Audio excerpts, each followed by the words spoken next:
Hello and welcome back to the Earth to Marissa podcast, where we share stories of personal growth and development in hopes that it helps you through your own personal growth and development. Today we have a beautiful guest, a manifestation queen, an intuitive mother, a grid activator, and a dear sister of mine. We met in a group chat, a group community, if you will, which has a group chat, with a lovely mentor that we both adore and who is very activating for both of us. And we just started talking on the side and have been sharing our lives with each other for the past year and a half, 2 years. And I'm just so blessed and grateful to have a pen pal all the way in the Netherlands. Jacqueline, welcome to the Earth to Marissa podcast. Thank you so much. That was the most beautiful introduction I've ever heard.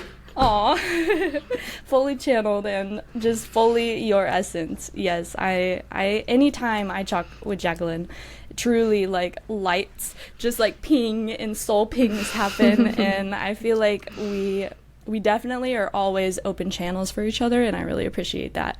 It's such a beautiful connection to have with someone where no matter what it is, we hop into the chat and it's like, okay, this is going on. Do you feel anything? Are you sensing anything? And then it's like, yes, this is what I feel. And it's amazing. I love having open channeled friends. It's truly a wild and surreal experience. Oh yeah, it's the best. I really love that too. It's really amazing. And so when I asked, manifestation queen, that really came through. You were like, yes, that is me. And we're going to dive into manifestation. We're going to dive into some feminine, masculine energies today and how you support people, how you help people tap into those energies within themselves. And then you're writing a book, and I can't wait to dive into that too. So stay tuned, listen to the full episode, and get groovy with Jacqueline and I. To start, I want to hear about the affirmations that you've been working with this week. Are there any affirmations that have been coming forward for you? So this week I've been working with the affirmation, I serve, so I deserve. Yes. And I didn't make this up myself. It's from Denise Duffield Thomas. And her philosophy is that if you are, and this is also my philosophy, that you should try to make every conversation or every moment you have with somebody a moment to make them feel better than they did before. So this is my intention. And therefore, you deserve good things happening to you. Yes. It's this like energy feedback loop. You are lighting other people up, which lights you up. Yeah, That's exactly. really beautiful. I haven't ever really heard that piece together. I mean, I try to be kind to everyone, but with the intentionality of putting them in a better headspace or lighting up their day through that kindness. I've always just like, yeah, I'm kind to people, but I like the intentionality behind that. Yeah, that's cool. Yeah, and if you have this intention and you also make sure that you don't feel bad if it doesn't happen, I think it happens actually a lot of the time. So even if it's like somebody I see in the street, maybe I give them a smile and maybe their day will be better than before. Or maybe I see somebody who looks so beautiful to me, and instead of just walking by, I go over and I'm like, wow, you look amazing. Like, you're rocking this hat. Like, I don't know if a lot of people can pull it off, but you definitely can. Oh, that's so sweet. I feel like I just got a visual of like fairy godmother energy.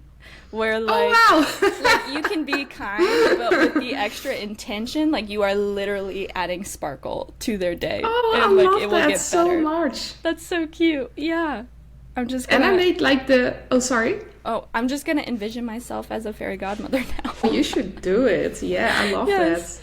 So I also like had the idea to not hold compliments back anymore. So also like years ago, I told my aunt, this was actually already like maybe even 10 years ago. So I told my aunt like, oh, your eyes look so beautiful, because it's like a sea green, like a color you don't see that often. But she's like she was then like late in her 60s, and she was like, nobody ever told me that. Really? Yeah. And I was so happy I told her. I was like, wow, That's beautiful. You never know how it's gonna light someone up. Or, yeah, like a feature that they might dislike and no one's ever said anything, you might point out and like fully like help them transmute like an insecurity. Yes, exactly. And also one time I told a woman how much I loved her smile. I was like, wow, your smile is the best. And she was like, really? She was like, I actually had a really bad day and now I feel so much better. And I was like, oh, well, actually this, of course, you do not know. And also you should not respect or expect anything in return. But yeah, it was really amazing. I think that's a really big one. I'm so glad that you said that, where that's like practicing unconditional love in every moment of kindness, to not expect anything in return, to just give out that love because you can, and because it runs through you, and because everyone is deserving of love. That's a really cool piece, because it's easy, like, if you grew up with conditional love, which bing bing bing me, yeah, like it's easy to be like, okay, where's my compliment? Or, okay, I said this to you, like now you have to be nice to me or something. Or like I've seen the energy, I'm sure I've done this, but I've definitely seen it where like they throw out a compliment to like basically like, I don't know, blankly said, to get someone on their good side, or to like maybe they feel an energy from that person, and to like brighten that energy in a conditional kind of way, they'll like throw out a compliment. Or like if they're getting to know someone, it's not genuine, you know what I mean? It's to get something. Yeah. So I really love that you said that, like, just share it, no expectation. Yeah, and also because then you feel just super nice that you're gonna do it, because you really feel like, oh, this is so beautiful or whatever. You also open yourself up for wonder, like to wonder about, or is that the word, wonder, or see like the gorgeous things in people, or I would say wonder, or like whimsicality. Yes. Like just to see the positive, like optimistic AF. And because you feel the wonder, like you feel the energy, like people react to that too. So this is why, like, actually I don't think I've ever had that somebody was like, oh, well, you think this of me? Like, no, yeah, especially when it does come from a genuine place. Yeah, people can feel it. I love that. Yeah, I always, because I think I noticed what I said earlier, like my younger self doing that, where like just to keep the peace, I would just say something nice, you know, because I could feel people's energies and it made me uncomfortable. So to brighten the energy and like change the environment, you would say something nice, or like the connection between you two. But now, like, it's no longer like a protection method that I have to hold. And so I try to always like make sure this is coming from such a genuine place. Like, I actually love her pants or she actually like is glowing today. I'm not just saying it. Yeah, and it's also such a good way, right? That you can transform maybe the energy in the room or in a person or in, because you could probably sense it, right, after you do it. So I don't think that's a bad thing at all. Yeah, it's, yes, just checking. I think as a Pisces have the tinge of manipulativeness. You know, they have like a small, like little, they can become very manipulative because of their sensitivities. And so it's definitely like a very interesting balance of like, yes, when it's genuine, the energy stays like so pure, versus when it's not genuine, I feel like there's like a, almost like a knot in the connection that occurred. You know what I mean? I know what you mean. And also, like, besides this, like, I definitely like respect this point. I think also if you look hard enough, like almost always you can find something you really like or really love. True. Oh, I love that you say that. Yes, like if you're always looking from a whimsical viewpoint, like looking from the lens of wonder, yeah, you can always find something that you genuinely love. That's so cool. Yeah. And that's in connecting with people too. Actually, I love this because people used to say, at least like 15 years ago, they were like, oh, Jacqueline, well, she can make a conversation with a street light. Like, she will make a conversation like, doesn't matter. With a street light, that's really funny. I thought you were going to say stranger, and then you said street light. Yeah, it's like a saying here. Like, if you can make conversation with anybody, doesn't matter who it is. That's hilarious, yes. So they used to say this, but I think in connections, it's exactly the same. Like, if you look hard enough, there's always things you have in common. Mm-hmm. That's so true. And that just, like, brings back to, like, the purest reason of being a human. Like, choosing to be a human is to connect. Like, that is at every human soul. We crave connection, no matter if you deny that or accept that within yourself. Like, connection is such a deep rooted part of being a human, and it's easy when you're sensitive, and I'd be interested if you have anything to say about this. When you're so sensitive, I have found myself kind of like cutting off abilities to connect out of the fear of it being too draining, or like I don't want to pick up their energy, they feel really heavy, so I'm just gonna avoid connecting with a stranger because I don't know how it's gonna happen. Or like, what if I get into a conversation with someone that's super yappy and it's like, oh shit, like I opened the box with the wrong person, and now 20 minutes later I'm fucking standing here trying to get out of this grocery store. Like, you know, like, oh.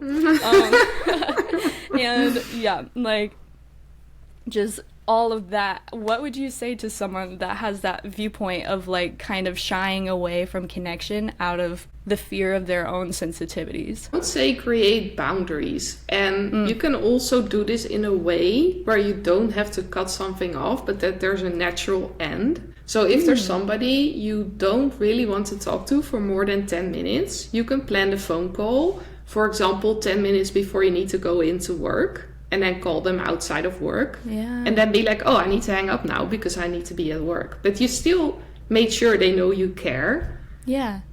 And that you called them. I like that. Or you can, I think you can find also ways that if it's hard for you to either say no or I just want to go now, which is also perfectly fine. But not everybody will understand. So I think if you have this, there's always ways. If the person's important enough for you, like there's always different manners, like how you can go about it. Like, it doesn't need to be that the boundaries is always just saying like no. Mm-hmm. It can also be that the boundary is there by circumstances. And if saying no is a bit hard for you at this moment or to this person, like, you can always choose to get the circumstances involved and then plan around this. Yes. I really appreciate that advice. Because that's definitely for sure. Like, if I call my grandma up, who knows? Who knows how long I will be on the phone. But I do want to connect with her, right? Of course. Like, I do want to share my love. I do want to, like, hold that space.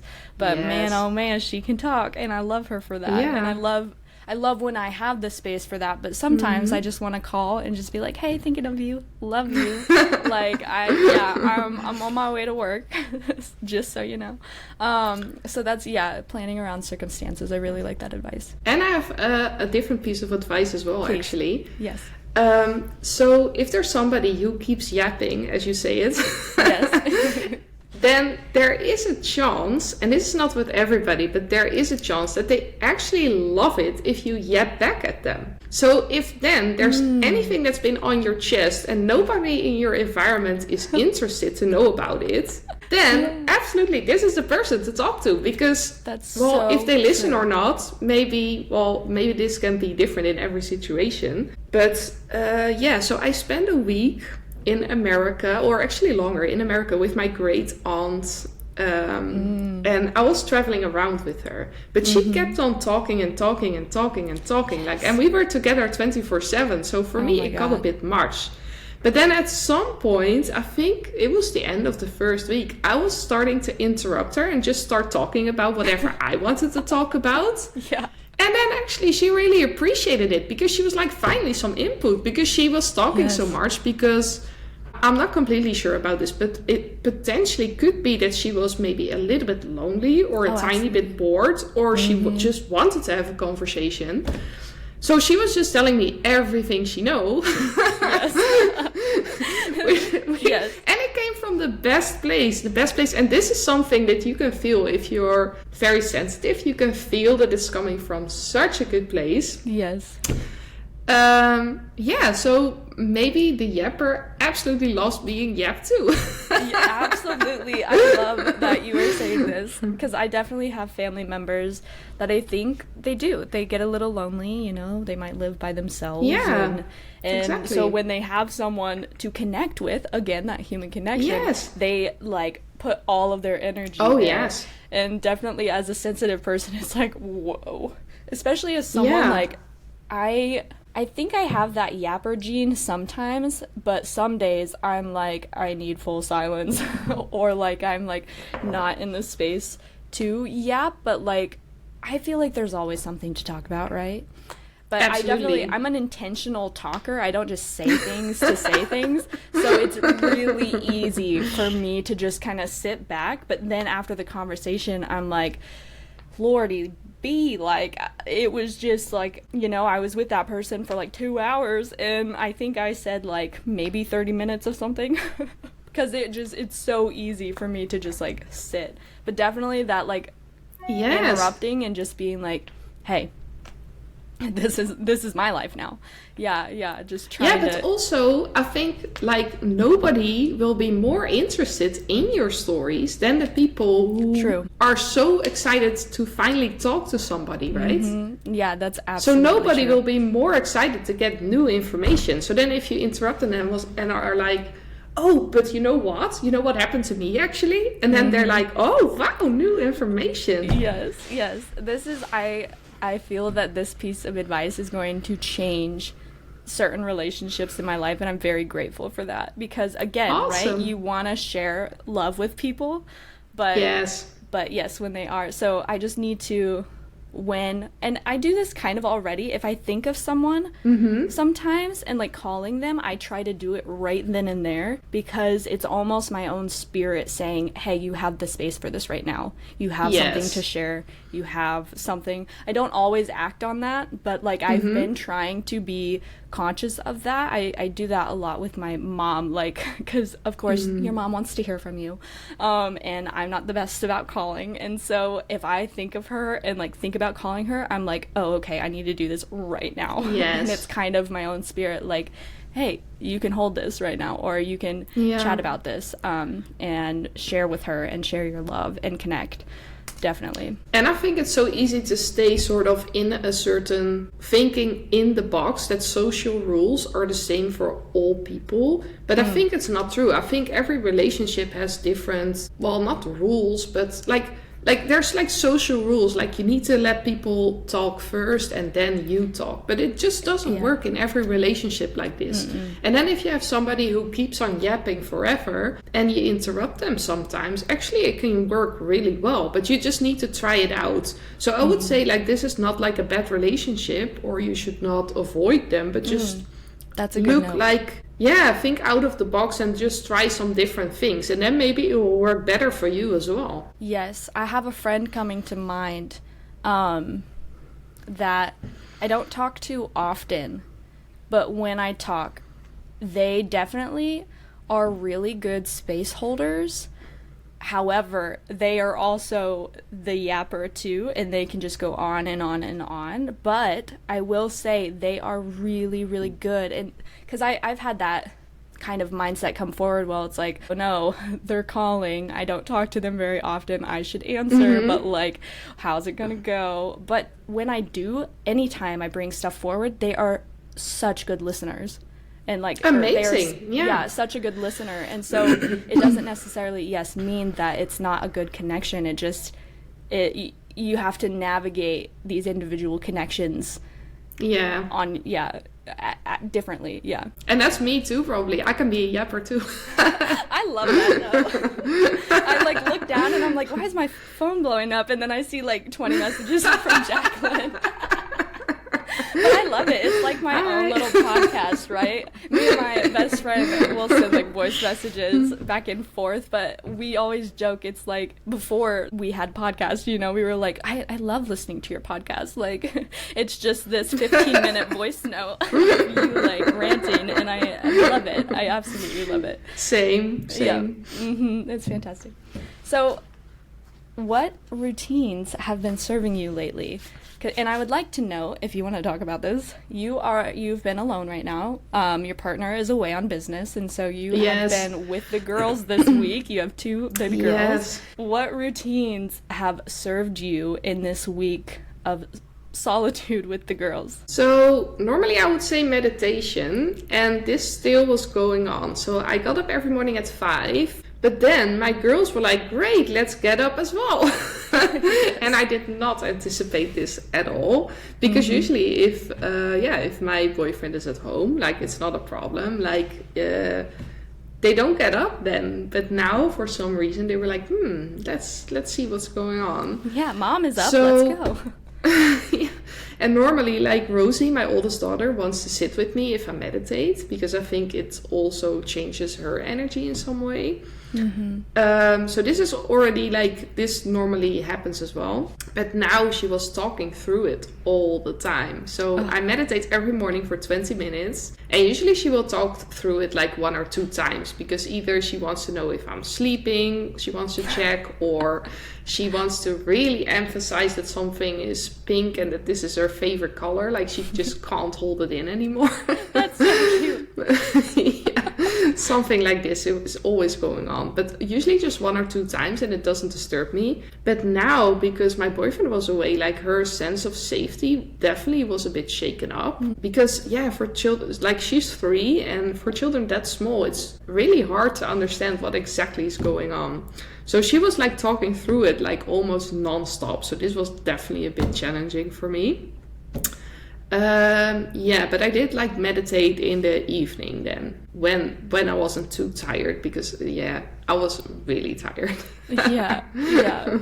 And I guess during a week where everyone is there, how does meditation serve you? Like, what do you find it brings doing a daily meditation? Oh, it's so good. I do have to say, like, the kids went 2 days to their grandparents, and I had a babysitter for a few hours. So, and this was on Thursday, on a different day. So, they weren't with me, like, 100% of the time. But on Monday, like, the meditation, it was so good. Like, I felt really prepared then for the week.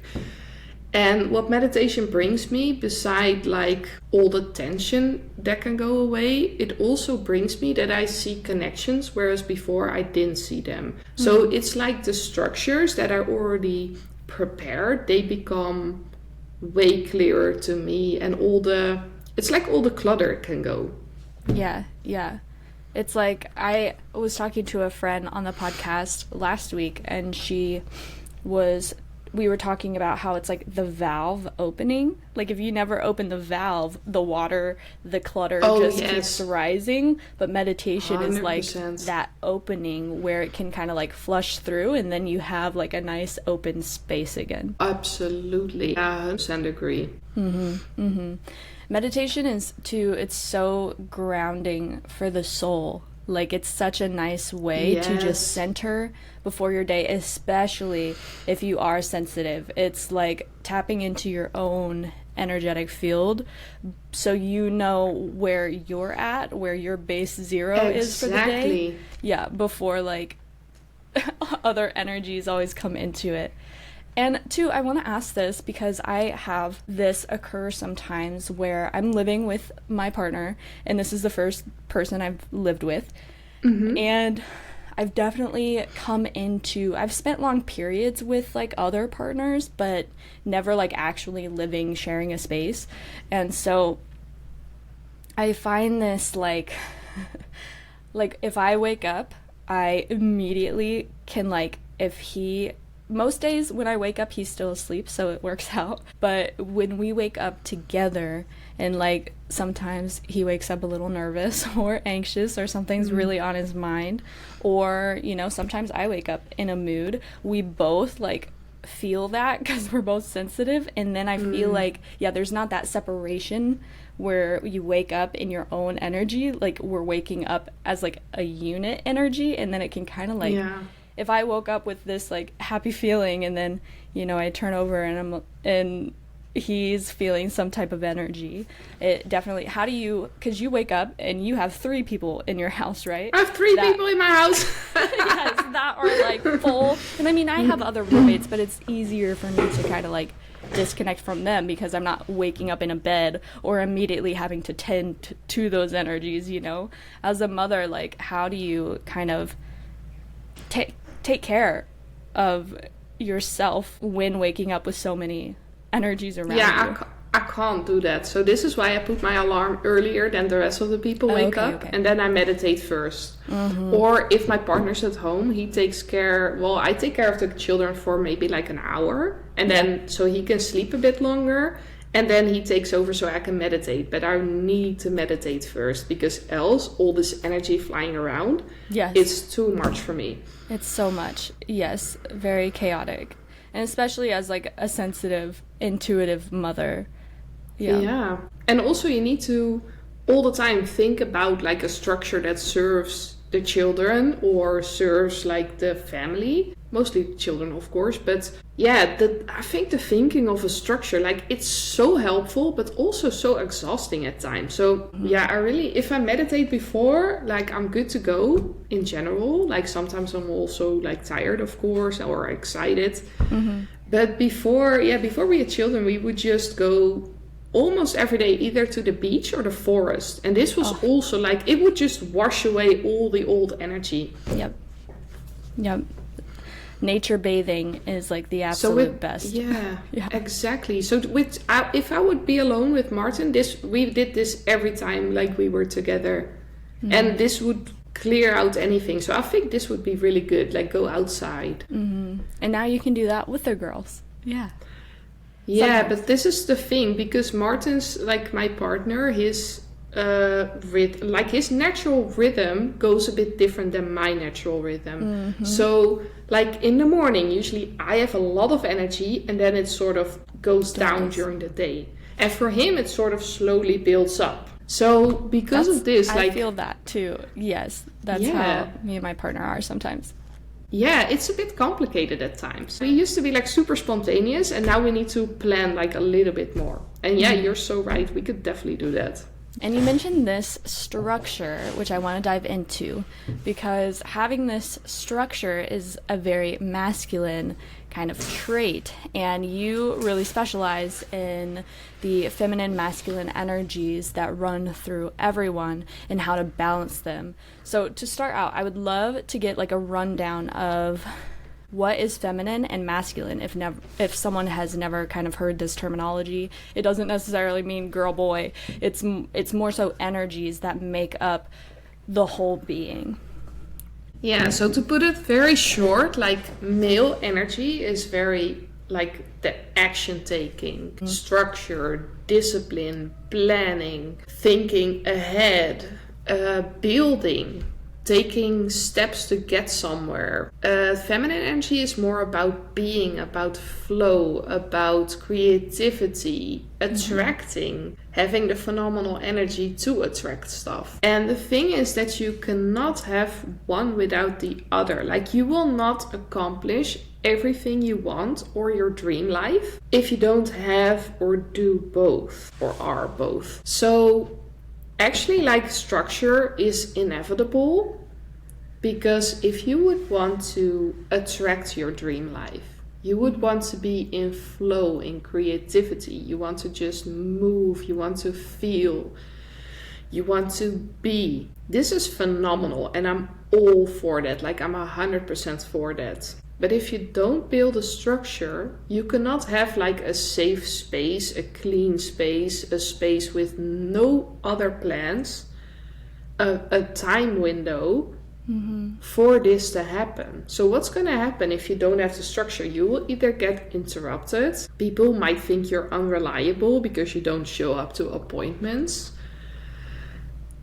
And also, like, there will be days where you don't feel this amazing energy. So a lot of light workers, they have this phenomenal energy and they can attract whatever they want. But then once in a while, like, they will have a few days where they don't feel it. Energy might be moving through, might be moving out of their system, maybe out of their family system. Maybe it just need to like move out of the earth through them, or they're sending healing to the earth. Like, a lot of stuff can be going on. But the point is that then they will potentially have a hard time to manifest. And if then you have a structure, you have a system in place that makes you feel very good, or that moves towards your goals even though you don't feel it, you keep getting there. Like, whether you feel good, you don't feel good, you move in this direction. And actually the moving in the direction and the steps to make you feel better, both will make you feel better. Because if then you see like, oh, I'm getting further with my goals, it will make you feel amazing. Even if it's just like 5 minutes or 3 minutes, it doesn't matter, but you just keep going. And the more successful people you look at, the more you will see that it's the same with everybody. They have a goal, they know where to go, and they just keep going. Mm-hmm. And it doesn't need to be like in a very harsh way. It doesn't need to be like life or death situation. But they just keep going. And the whole masculine thing where you push through and like you burn out, whatever, like that's not of this time anymore. I think everybody's realizing this is not it. Like, it needs to be in a different way. But the different way and the being also requires this masculine energy, because you need the structure and also you need to take action steps to actually get to where you want to go. Because if you leave the action out of the manifesting, it's not happening either. Yes, that right there. That is really powerful. And two, it's like what came through when you were saying that is like, this is the healing of the wounded masculine that has been running the planet for since before the Roman Empire, like for so long, right? We have been in this push, go, like force energy. Yes. And I mean, that's probably like when you said it's not working anymore, like we're having to find different methodologies. That's probably why, like, I've talked about this several times on the podcast. I have been like running into this a lot in the past several years, especially like 2024 into 2025. It's this like force push energy, and like I am so sick of it and I can't do it, and it feels so nasty in my body when I do it. And it's because like I'm going against the new ways of being that my soul came here to be a way shower of. Right? So when like when you feel all of this resistance when you do something, it's because you're going against your actual soul makeup. You're like in that, like that's a really big download for me.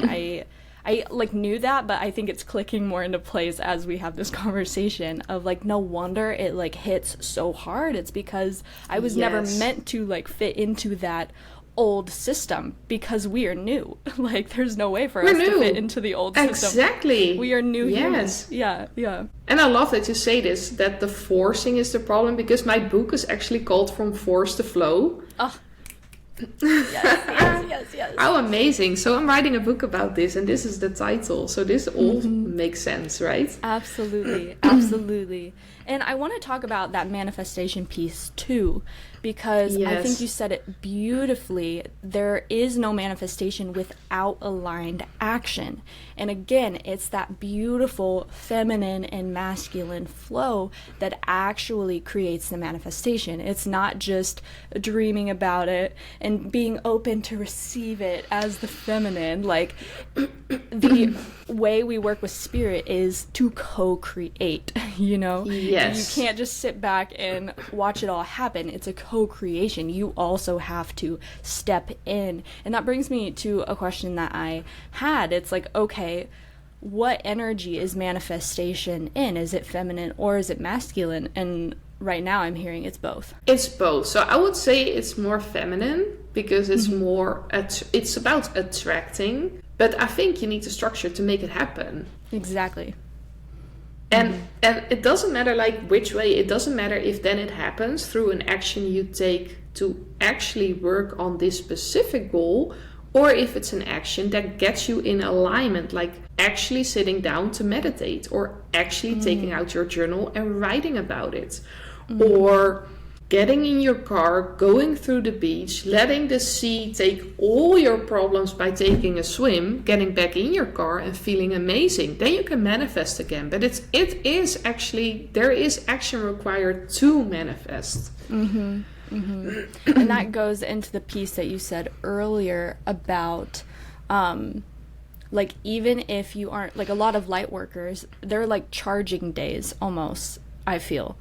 Like we need these charging days, and that's where we're recalibrating, processing. I kind of talked about this in my recent podcast called it's how to like experience the void after death. That void energy is so necessary. It might happen for 2 years, it might happen for a couple days, but it's this like reset period where, okay, you're in between two versions of self, right?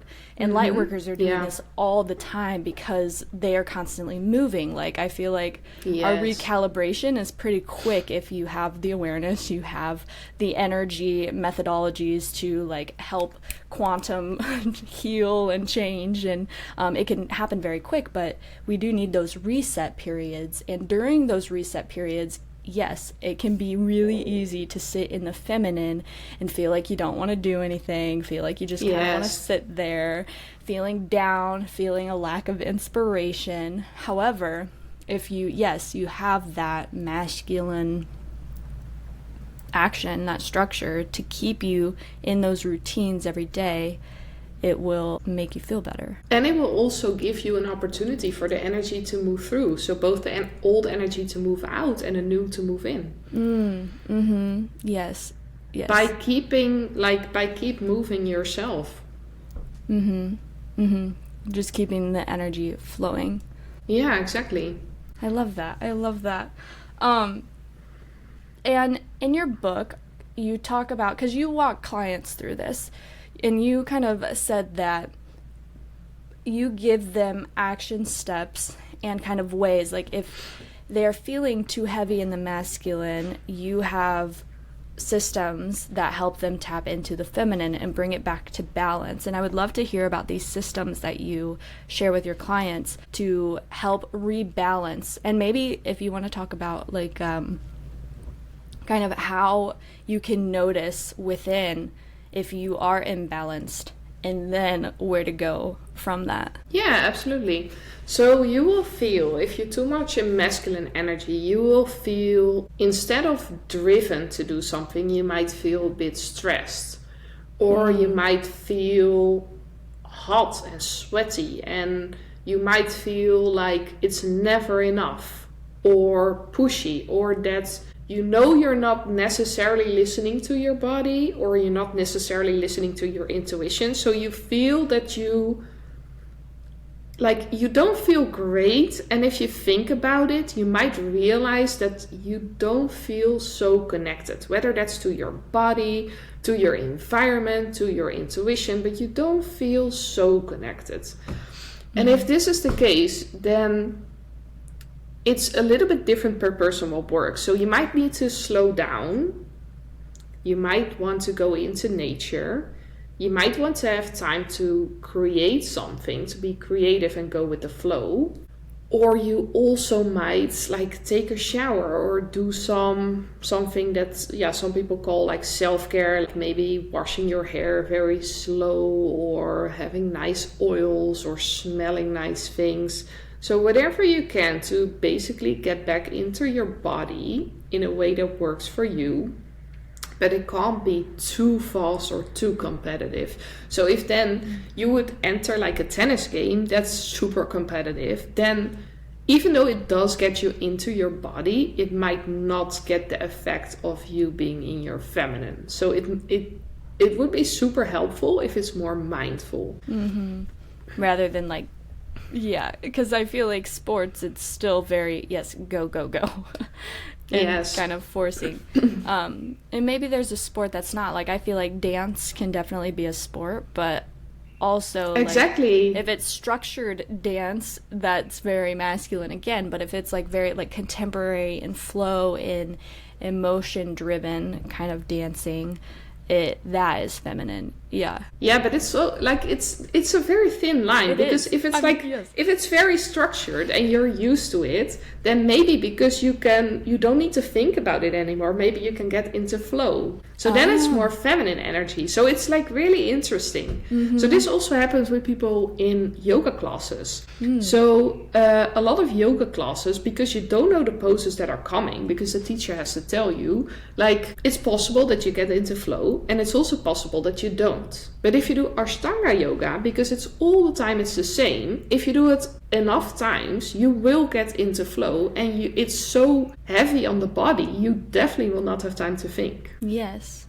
So this can be both. So it's a thin line. It is a thin line, I'm seeing, And if someone how would they know if they're too far into their feminine and how to get back to masculine, would you say? If they're too far into their feminine, they're probably very indecisive. They might let circumstances or other people direct their day or their month, or maybe even their life, because like other people say something, they're like, yeah, but then they're so indecisive that it will be decided for them.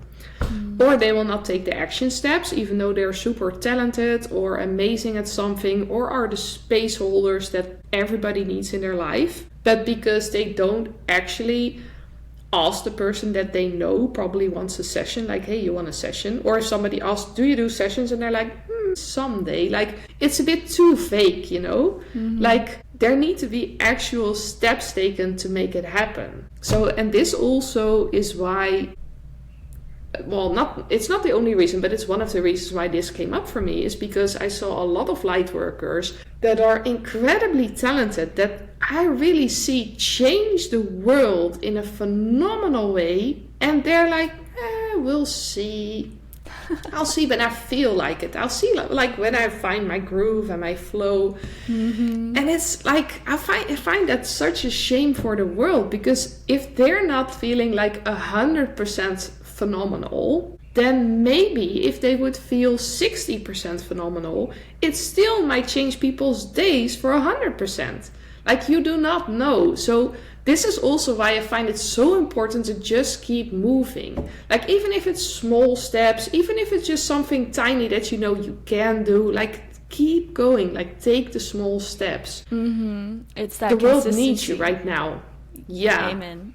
It's that consistency and commitment that we have talked about, and how important it is to, if you have something, if you feel something is meant to come through you, it's just staying consistent with it. And that commitment too sometimes can be a commitment to self, you know, that meditation that opens the door for inspiration to flow through. I know I've been trying to work on that and bring back the structure of creating intentional spaces to receive the answers that I've been looking for. And that's literally what like spirit, my galactic team, my channel, the Octarian Light Council of Six, and they came to me the other day and they were like, Marissa, everything you want answers to, you can receive if you actually sit in receiving. Like, everything you want to know can come. You just have to make the space. And like, really nailing this in for me. And to a self plug, if you want to see those channeled messages, I have them on YouTube, so go check out the YouTube channel. But yeah, it's just this slowing down energy that brings in the opportunities to actually have creative inspiration, or to feel where these kind of things that like the oracle deck I'm channeling, the book you're channeling, you know, like some days it might feel like, okay, where's that inspiration? But it's because you haven't opened up your space to actually receive the next step to take. And your calendar, like, you need to plan it in. Oh yeah. Yes. Yeah. And were you gonna say something? Yeah. So I was gonna say, because we talked a little bit about forcing before, right?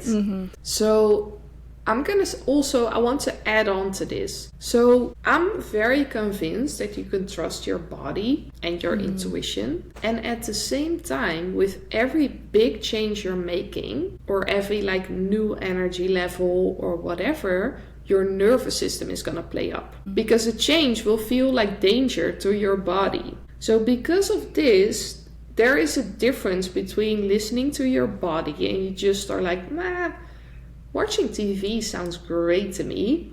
Or if you get this thought and this feeling because your new level is at some level a little bit scary to you. Mm-hmm. So then it might feel like forcing, but actually it's not. So this is actually a distinction that's quite important to get to know within yourself, because every change you will make, every new level you will get to, there will be some self-sabotage coming around the corner to waiting to happen if you're not conscious of what's going on inside of you. I love that you mentioned this piece. And do you want to give, like, those that haven't heard of self-sabotage, how would you define this and how does it show up? Oh, that's a difficult question. So I know. Yeah, it's a big how topic. does this happen? I think it's so different for everybody, right? It can absolutely. look like partying and going out. It can look like staying in and watching TV. But it's keeping you from your goal. So it's whatever is in between you and your next level. So whether that's health, whether that's wealth, whether that's whatever. So it also can look like if your next level will be that you want to be owning a house or making more money, and maybe you're shopping all the time for things that are actually not contributing to your goals that you actually love, then this might be a self-sabotage. And on the other hand, if the shopping lights you up and this makes you feel incredible, then it might not be self-sabotage. So it's like a very big distinction to make. So if you want to know, I would say like you can use percentages. So if you want to do something and you feel like, oh, this would make me 80% happy or higher, then maybe it's a great decision to make. But if you're like, this would actually make me feel like 60% good now, and I would feel 100% shitty about it tomorrow, then it's definitely not a good decision to make. I love that tip and trick. Yes, that I'm going to start using that, because sometimes, yes, the mind can and the body can be like, I just want to sit here and scroll on my phone. Like, it's going to feel so nice. But that doesn't do anything for me, you know? Like, sometimes... Yeah, exactly. Sometimes it does feel good, and sometimes spirit talks to me through Instagram, you know? And I do get, like, a lot of, like, oh, wow, like, kind of next steps, or I meet a mentor, you know? That's how we met. I've found her on Instagram. Yeah, exactly. Me too. Yeah, it's really great. But yes, there is this kind of energy, like once you get to really know yourself, it's like, okay, I'm doing this as a distraction. I'm doing this as an avoidant tactic from actually standing in my power and, yes, claiming that new version of self that does choose creation over consumption, which is like my 2025 yearly awesome. goal. I love that. Mm-hmm. And I think there's nothing wrong with distraction. So as long as you realize you're doing it and you're choosing it. Because in some moments, if you're super overwhelmed by everything going on, it might actually not be that bad. To have a little distraction. Absolutely. To have a little distraction. But it might also be good to take steps anyway. So this is different per situation. Like, and here for this, I also look at how overwhelmed I am. If I'm 100% overwhelmed, like, I'm not gonna feel better if then I'm forcing myself to take steps toward my goals. Yeah. But if I feel, for example, 70% overwhelmed, then maybe it's not great to work for hours on my goals, but I could do half an hour. Or if I'm like 60% overwhelmed or less, maybe I could do an hour. Or if I'm at 80%, maybe I could do 5 minutes. And then I'll be very satisfied with myself. I will be like, great.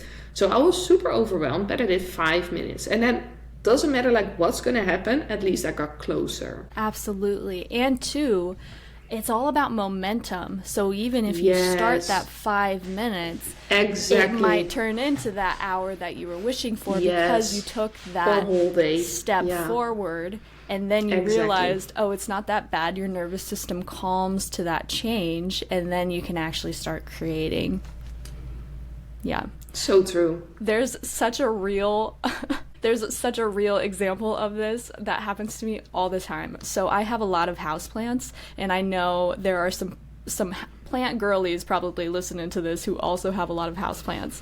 And let me tell you, when the sink is only in one location in the house, like I have a bathroom sink, yes, but like it's slow, my watering can doesn't fit there, so it's just a kitchen sink, and I dread some days. I'm like, my plants are screaming at me, they look half dead, like I need to water them, and like it's just like it takes probably 30 minutes to water all of my plants. It's not a lot, but out of a day where I'm tired and I'm exhausted, like going to the room, going back to the sink, going to another room, going back to the sink, you know, it's just a lot. But I swear, I start and then I can't stop. I start and then I'm like up and I'm like, wow, this is so easy. Like, why did I dread this in the first place? I want to chat about your inspiration for this book, because you've talked about how this book is kind of like an entity within itself. It's this energy,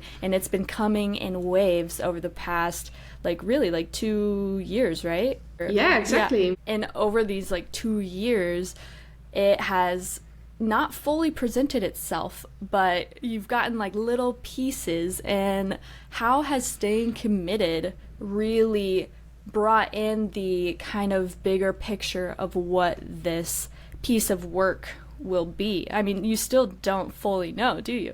Yeah? The absolute middle, not yet.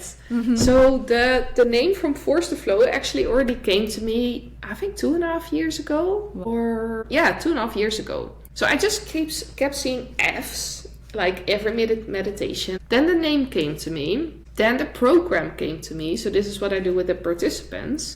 And then, yeah, so I was writing. And it just sort of flowed out when I was pregnant with Myra.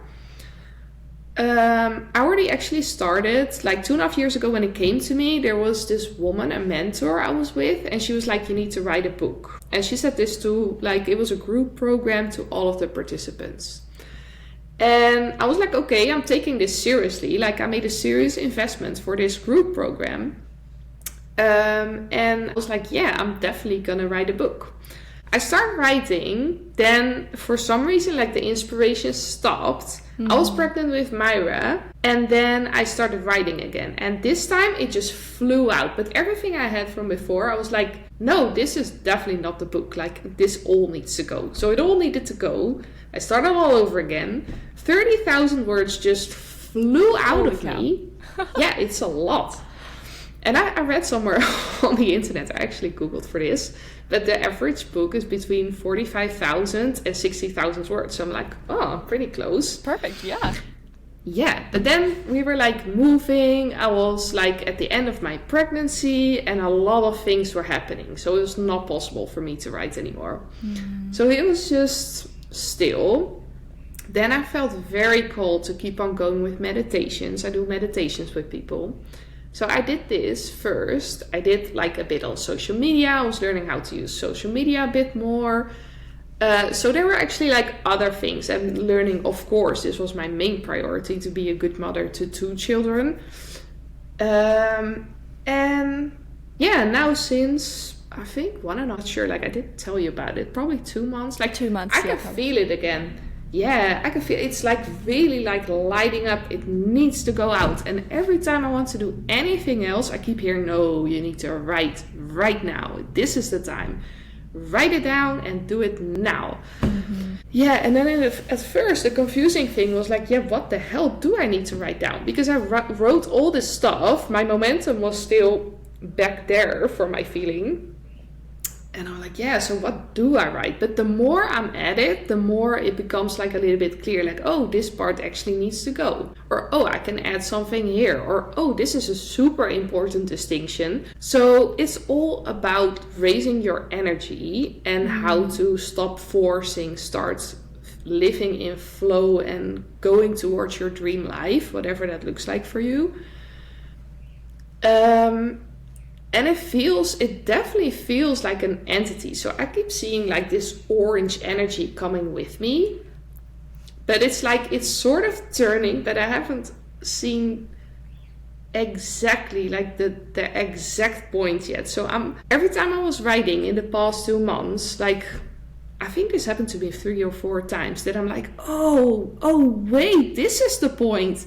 And then I need to change like everything that's in the book again, because it doesn't really go towards this point. And I'm like, people are not going to know what I'm talking about. So I need to change this, because else, like, what the hell of a conclusion is this? It just drops out of the air. But now, so I'm changing it. And then again, it's like, oh no, this is going to be the point. So yeah, this is a whole process I'm in. And this is sort of like how every creation in my life has ever happened. It's like I'm as surprised as anybody about the outcome. Like I know it needs to happen. It comes from deep within. It just needs to go out in such like really with intensity. And what comes out, like, yeah, we'll see. Yeah. But I feel it needs to be there. Yeah. Yeah. How do you surrender to and release expectations from this feeling? Like, you're writing a book, it's coming through. And I feel that with the podcast, but I think even with a book, there's this like kind of already pre-perceived outcome. Like, we would love to be a bestseller, we would love to be this and that. How do you prevent those expectations from dampening where you are right now with this process and it's unfolding? Because I love that you said that you're constantly surprised, and I feel like the lack of expectations keeps you in that wonder that we talked about earlier, right? So how do you bring in that lack of expectation, I guess? So what I usually do is actually a little bit different from this book. What I usually do is that I'm just deciding to feel very happy about starting something. So the first time I made a podcast, I was so nervous that I just made one of 30 seconds. I did like put it out there, and then I was like, is it great? No. Have I started? Yes. Am I going to be happy about myself? Yes, because I know like how to put one online. So I've started. So this has become my main thing. And at the same time, for this book, first I was like, I'll just write a book. It can be crappy, but I will have written a book. But now actually I start feeling more and more that there's an actual important message that might be in there. So I don't want it to be shitty. So this is also a process of me, like, I already stepped out of perfectionism with a lot of subjects a long time ago by just getting myself the rule, like, let's start and then we'll see. But now it's like I don't want to be in the perfectionist mode. This is not going to serve me. But I also don't want to just start and then we'll see. So I'm now trying to find like sort of a middle in this. And I like that middle because, too, the more you keep going, you're exercising that muscle. I mean, the more you stay committed, the project actually gets to evolve. And then same with like my Oracle deck, it presents even more. If you just keep going and feeding that energy. Yeah, feeding the energy. I love that expression for it. That's exactly it. You keep feeding the energy. You make the space for the words or the Oracle deck or whatever it is. You make the space for it to come to you. So it's both like making the space, building the structure, having the separate time where nobody can disturb you to receive. Yeah, so it's both, again, like both the masculine and the feminine, right? Yes. And I love that, like, you're okay with not knowing.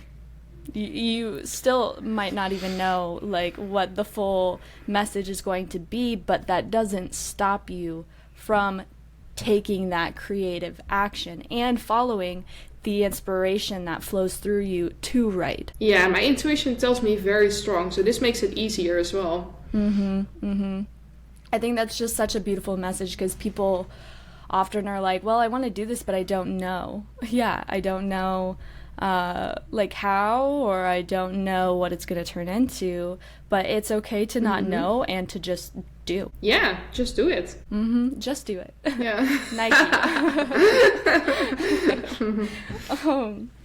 That's beautiful. Yeah, I love to, because you mentioned how rejection is protection and how your life you had inspiration and then life kind of got busy for you, and now you're in a place where life has like kind of put you in solitude, but it's so this creation can really come forward. And I would love for you to just, before we end, just kind of chat about that experience of how you've realized, oh, I'm not supposed to be moving a lot in life because I'm meant to be moving in this area. Yeah, it has been a crazy ride, I have to say. So, yeah, where to start on this? So I was living in a big city, and me and my boyfriend didn't want to live together because you're supposed to when I got pregnant. We really wanted to have children, so we were extremely grateful that I was pregnant. But we didn't want to live together just because you're supposed to live together. And we felt like, yeah, at some point we will find a house that's great for us, because my apartment in the big city was small. My boyfriend's apartment in the city we're living in now, which is a very small city, was a lot bigger. So at giving birth to my oldest daughter, like, so many things went wrong. It was a really bad experience for me at the time. Physically, I was not okay. And nobody believed me as well. So I kept saying, like, something's not right. Can you please check for me? And everybody was like, oh, but it's your first child. You do not know. Fine at some point. Or just be happy you have a healthy baby. Oh, it really pisses me off that people think you do not know your own body. Like, True. Really, like, if this would happen to a man, like, everybody would be talking about it. I really feel like this. So this really pisses me off. But yeah, to get back to the point, so at some point it felt really aligned for me to move to my boyfriend's apartment. But because my pelvic floor was really hurting, like, I could not go off and on the stairs a lot, and it was on the 4th floor and there was no elevator. Also, my daughter kept growing like heavier. Of course, she was doing phenomenal, which was so good. But I had to carry her if I wanted to go outside. So at some point I did get to know like some women, but this also like got like a tiny bit less close, and it was hard for me to get to know people because actually I was not outside that much. So yeah, I was spending actually a lot of time alone. In Rotterdam, where I was living before, I had a very big network. But most of this network were people I would go for a quick tea with, like in between things at work or between yoga classes. I was also a yoga teacher at the time and a primary school teacher as well. So yeah, this was like, you're not gonna go in the train for 1.5 hours just to have a tea of half an hour or an hour. So this network, like, a lot of it faded, like, after moving. And even actually already before moving, after giving birth, because I was not able to go out as much. I thought this was a very painful experience because I'm a very social person. Also mentally, like the first half year, I was not feeling great at all because I was in so much pain. But because of all this together, and because I had so much time alone when my daughter was sleeping, or like when my boyfriend was at work and she was sleeping, I did have a lot of time to develop my spirituality. So a lot of my spirituality developed because of this. And I had a session with somebody who said it probably even developed faster because you were so high. Yes. So there was like, I have a lot of air energy, and there was like so much air, and also I was higher. Like, really, like, a lot of things were happening. A lot of things were moving through me. I think also like family stuff has moved through me. Like, it has done a lot of things. And now, like, I'm manifesting in general. I'm manifesting a lot of things. I don't know, maybe it's the house or something else, but it seems to be going even faster. Or maybe the energy is moving faster. This is why it's going faster. And the only thing I've not been able to manifest yet are long-lasting friendships, or like new friends who have time to meet up regularly, or people I see often. Well, it's not like I don't see any people, but like, I would love to have some deeper connections as well. And I'm not saying I don't have any, but like here in the area, like, I would love to get to know more people.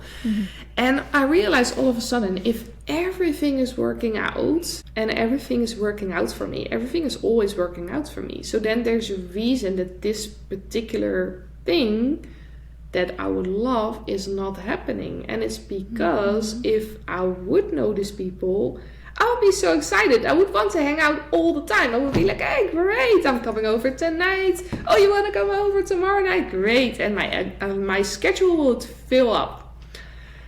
And this is not meant for me right now. Like, my book is meant to come out first. So I realized all of a sudden, like, if everything is manifesting and this is not manifesting, it really is for a reason. I truly believe this.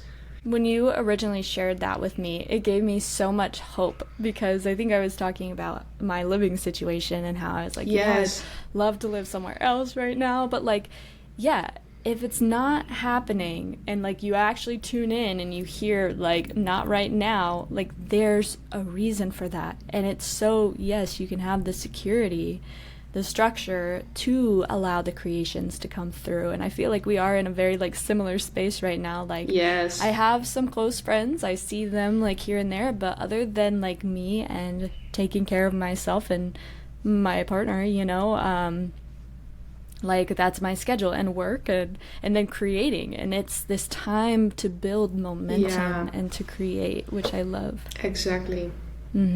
Thank you so much for sharing that.